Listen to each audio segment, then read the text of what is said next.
Olá, queridos e queridas! Eu sou o professor Artemison Montanha, do Componente de História. É um prazer estar aqui com vocês. Vamos verificar o que temos na nossa aula de hoje?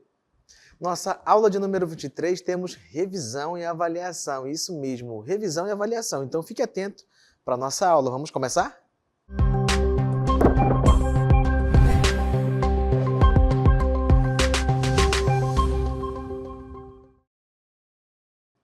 Então, queridos, na nossa aula de revisão, vamos revisitar alguns pontos dos conteúdos que passamos durante a nossa unidade 3, tá bom? Então vamos começar falando sobre a questão da formação econômica do Brasil e da Amazônia, ou seja, vamos falar sobre alguns ciclos da economia, tá bom? Por qual passamos. Então, a formação econômica e social do Brasil e da Amazônia são processos históricos complexos e interligados. A Amazônia, com suas características únicas, enfrenta desafios específicos como a preservação do meio ambiente e a promoção do desenvolvimento sustentável. E o que seria isso? A preservação do meio ambiente, com toda certeza, seria o quê? Manter a floresta em pé. E o que é o desenvolvimento sustentável? É justamente fazer com que essa floresta em pé e o homem consigam conviver juntos, ou seja, na medida que o homem produz o que necessita para viver, também conseguir manter a floresta em pé. Então, são alguns dos desafios atuais. Mas vamos verificar aqui a nossa linha do tempo para falar um pouco sobre esses ciclos econômicos por qual passamos. Primeiro ali, nos séculos 16 até o século 18, nós vamos ter o chamado ciclo do pau-brasil, que é quando os europeus, especificamente os portugueses, chegam ao litoral brasileiro e descobrem essa primeira riqueza a ser explorada. Então, de 1500 até 1530 ali, nessa fase, podemos até dizer que é o período pré-colonial do Brasil, porque o período colonial, de fato, se inicia em 1530, com o processo de os portugueses iniciarem, de fato, uma produção agrária com a cana-de-açúcar, como a gente vê ali nos séculos 17 até o século 18, e vai até 1822, tá? Esse é o período colonial do Brasil, de fato. Então, esse primeiro ciclo corresponde à coleta e, claro, a utilização do pau-brasil para a produção de tintas e móveis a partir de sua madeira. O segundo ciclo vem com a cana-de-açúcar, de fato, com o processo de colonização a partir de 1530. Ainda no período colonial, no século XVIII, fim do século XVII e início do XVIII, a gente vai ter o chamado ciclo do ouro, quando se descobre o ouro na região das Minas Gerais, as primeiras jazidas de ouro que começarão a ser exploradas e que darão início a um avanço para o interior do Brasil e, claro, o desenvolvimento de algumas cidades em torno dessas minas. Depois do ciclo do ouro, nós vamos ter o quê? O ciclo do café. Principalmente já no período imperial, quando a gente vai ter ali o final do primeiro reinado, teremos também ali o período das regências entre o primeiro e o segundo reinado, mas principalmente com Dom Pedro II, tá bom? Nós vamos ter um avanço cada vez maior da produção cafeeira, ok? E claro que a mudança dos costumes do mundo em consumir café foi importante para que esse ciclo do café avançasse cada vez mais. E depois nós vamos ter ali o ciclo da borracha. Não foi no Brasil todo, mas especificamente aqui na nossa Amazônia. Então tivemos esses ciclos: pau-brasil, cana-de-açúcar, ciclo do ouro e do café, esses quatro religados à economia nacional de um modo mais forte, mas também teremos a borracha, que vai trazer a questão da Belle Époque amazonense aqui para a nossa região, sendo um dos produtos que vai gerar grande receita, fazer parte da economia nacional, onde se era extraído da seringueira silvestre esse látex e era exportado para o mundo, para a indústria crescente nesse momento. Mas e a sociedade? Como era a sociedade nesse momento? Como é que ela estava organizada? Vamos verificar na nossa tabela aqui, ou no nosso quadro, algumas informações desse período. Então, durante o século XVI, nós vamos ter como produto pau-brasil e era ali trabalhado a partir da mão de obra indígena com o chamado escambo. Então, havia um processo de troca. Tá bom? Nós não tínhamos ali uma sociedade escravista, mas na medida que o processo de colonização de fato avançou, nós vamos ter ali também o processo de introdução da mão de obra escravizada no Brasil. Primeiro nós temos a cana-de-açúcar ali já, desse período de fato de colônia, que vai ali do século XVI até o século XVII, onde nós vamos ter trabalhadores africanos escravizados que serão trazidos do continente africano para o Brasil. Mas vale ressaltar que antes da mão de obra escravizada africana, nós tínhamos o trabalho escravizado indígena, tá? Mas que não deu muito certo porque eles eram mais resistentes e fugiam, tá? Dessa questão da escravização. Então, por isso foi necessário trazer pessoas de fora para substituir a mão de obra indígena. Depois nós temos o quê? A Sociedade do Ouro, que era uma sociedade patriarcal, ou seja, voltadas para o poder do pater familias, não que na sociedade açucareira não fosse, mas também durante a Sociedade do Ouro, isso vai aumentar ainda mais porque nós vamos ter um processo de expansão das vilas e cidades que surgiram em torno das minas de ouro, ali, região de Minas Gerais e tudo mais, né? Então nós vamos ter o trabalho escravo de indígenas e africanos e de brancos livres também nessa questão da retirada do ouro das jazidas, até porque nós vamos ter conflitos entre paulistas e mineiros, como por exemplo a Guerra dos Emboabas, onde se disputavam os melhores pontos para se extrair ouro das minas, ok? Então não era só escravizados, mas pessoas brancas livres também queriam ter o seu filão de riqueza nesse momento. Depois temos a sociedade cafeeira, né, do século XVIII até XIX ali, onde principalmente teremos como mão de obra de quem? Dos africanos escravizados, ou seja, a sociedade vai ser pautada em todo esse momento aí como uma sociedade patriarcal, com uma religião ligada do colonizador, ou seja, a questão da religião católica, e uma sociedade escravocrata, que fazia basicamente os serviços todos girarem, o desenvolvimento da sociedade era pautada no trabalho escravo. E já no século XIX, vamos verificar a questão da Amazônia. A Amazônia passou por um processo de integração à economia nacional, com a construção de grandes projetos de infraestrutura, como a rodovia transamazônica. Essa integração, por um lado, acelerou o desenvolvimento da região, mas, por outro, intensificou a pressão sobre os recursos naturais e os povos indígenas. Ou seja, aquela questão do integrar para não entregar, como a gente vai já recuperar novamente, trouxe benefícios, mas também trouxe, né, alguns problemas para a região, como, por exemplo, a questão dos povos indígenas. Só fazendo uma correção aqui, ó, é século XX, tá bom? O professor falou 19, o professor enxergou errado porque o óculos do professor já está meio embaçado, que está ficando velho, o professor precisa trocar, passa no oftalmologista, só lê ele comigo em cima, tá século XIX, tá bom? Continuando. Quais são os desafios do Brasil na atualidade? O Brasil ainda enfrenta desafios relacionados aos seus ciclos econômicos passados, como a desigualdade social, concentração de terras e dependência de commodities, e a necessidade de diversificar sua matriz econômica. No entanto, o país possui um grande potencial para desenvolvimento como uma vasta riqueza natural, uma população jovem e um mercado consumidor em expansão. Observa que nós estamos falando ali da questão da desigualdade social, mas que é uma herança de ciclos econômicos anteriores e da sociedade brasileira desde o seu início, ok? Então essa desigualdade social é uma coisa que acompanha o Brasil desde o seu nascimento, passando do período colonial para o período imperial, para o período republicano, até chegarmos agora ao período da nossa nova república, ok? Mas, continuando, vamos então falar sobre a questão da Amazônia nesse século aí, né, no século XX, que nós estamos falando daquele integrar para não entregar e das questões que vão ser associadas a esse projeto que vai ser desenvolvido, né, durante o regime militar, que vai ter a sua pauta sendo colocada ali inicialmente através de um projeto lá com Juscelino Kubitschek, mas que de fato vai sair do papel e vai ganhar corpo já dentro do regime militar. Então aqui, ó, o nosso mapa resgatado aqui para a gente verificar essa questão dessas setas é justamente nos lembrando que nesse momento o Brasil passava por um processo, por um planejamento de integração, principalmente através da abertura de estradas. Era necessário interligar o Brasil com o resto desculpa, não o Brasil, né? Vou mudar a ordem da fala. Era necessário integrar a Amazônia com o resto do Brasil. Dessa forma fica mais inteligível e mais fácil de entender, ok? Então o que isso quer dizer?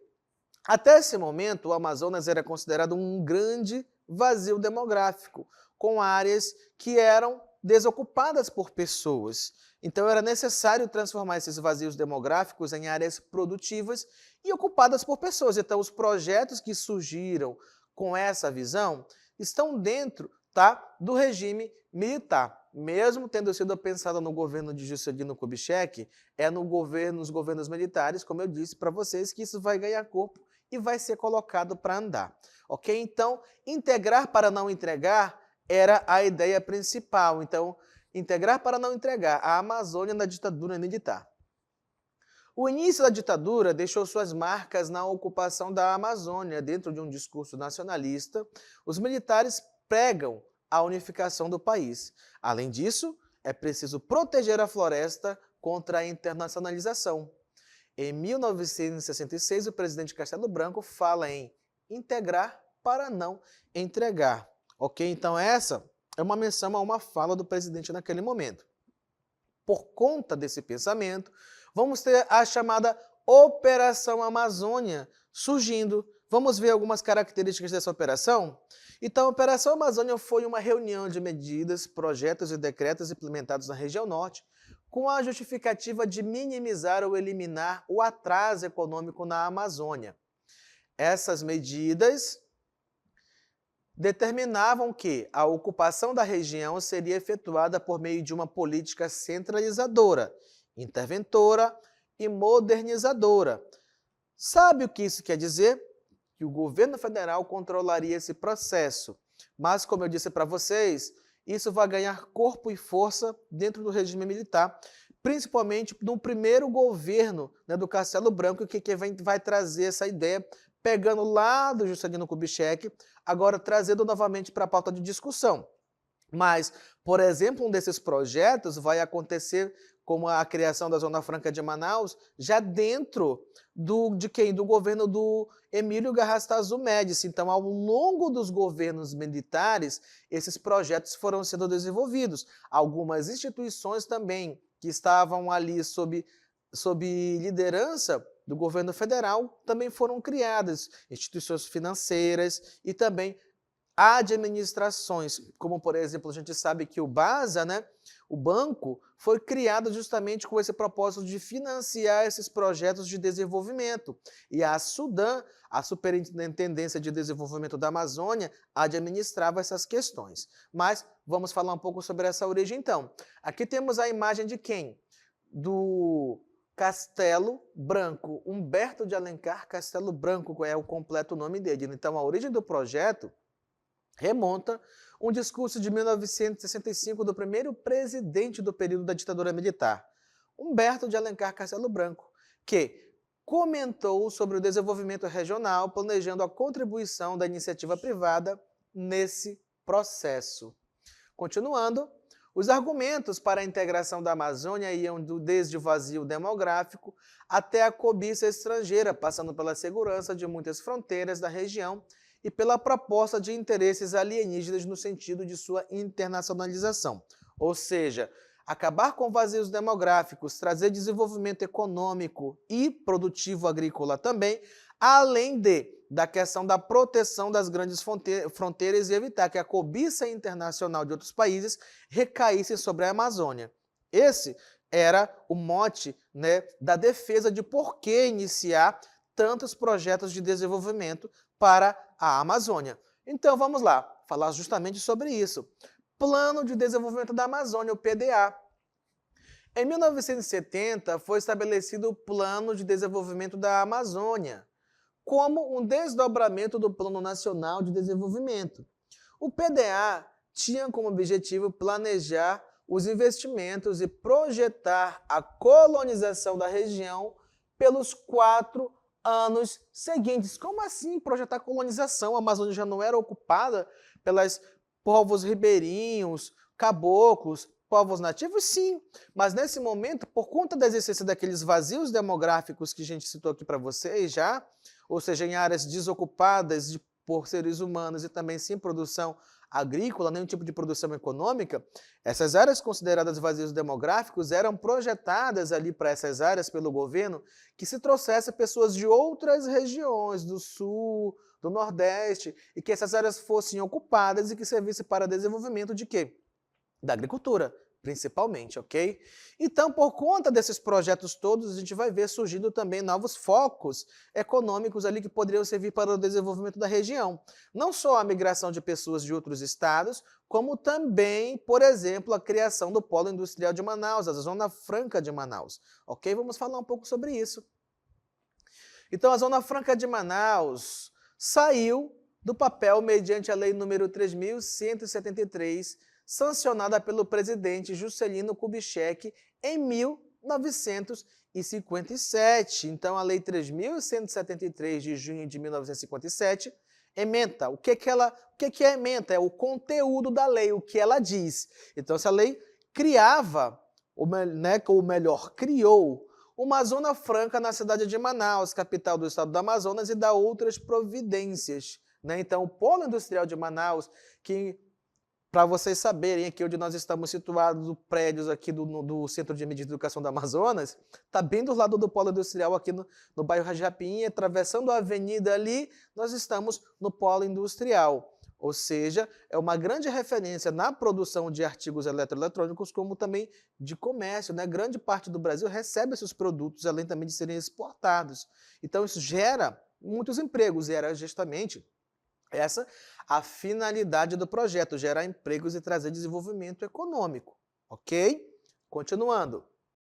Então, como nós estávamos falando, dentro dessa perspectiva das migrações, desse processo de colonização, na verdade, é um movimento interno, um fluxo de migração interna que se pretendia fazer, de trazer pessoas de outras regiões para vir para a Amazônia. Então, terra sem homens para homens sem terra. O governo estimulou a migração em massa. Muitos nordestinos e gente de outras regiões vieram para a Amazônia. Nessa época, vários slogans foram criados para atrair as pessoas para a Amazônia.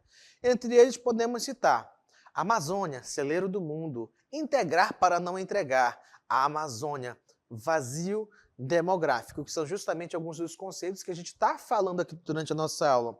Essa questão do vazio demográfico, do integrar para não entregar, de colocar a Amazônia interligada com o resto do Brasil para evitar invasões estrangeiras e tudo mais. Então, tudo isso estava em volta.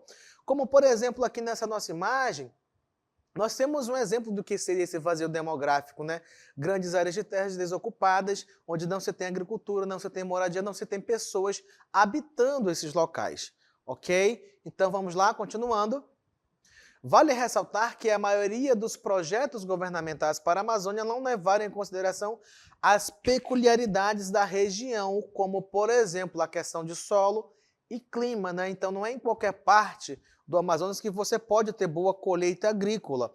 E sem falar que em grande parte do nosso estado, principalmente na questão da agricultura familiar, os modos tradicionais de se realizar a agricultura familiar ainda permanecem, como, por exemplo, nas roças onde se planta mandioca, de se fazer a chamada coivara, onde você dá um tempo para a terra descansar, cresce a mata novamente, você vai, derruba tudo, depois queima, como forma de limpar o terreno, também de fertilizar o solo, de aproveitar os restos que ficam depositados ali, para deixar o solo mais fértil para você reutilizar novamente essa terra.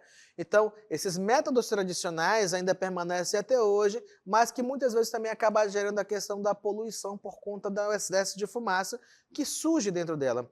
Mas é uma das perspectivas, uma das questões que não foi levada em conta a questão da fertilidade do solo. Então, era necessário, muitas vezes, é necessário, dependendo do que se cultiva, fazer um processo de adubação bem mais alto do que seria necessário em solos mais férteis de outras regiões. Ok, queridos?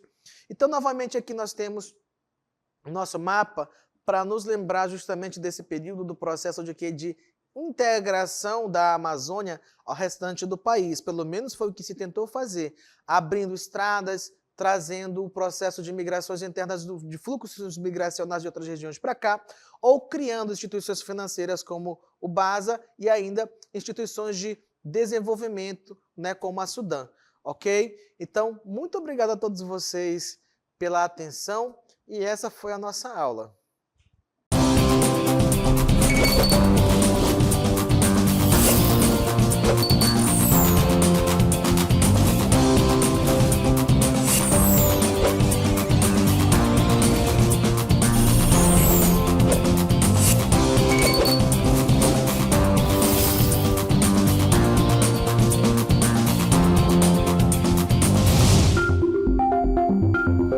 Música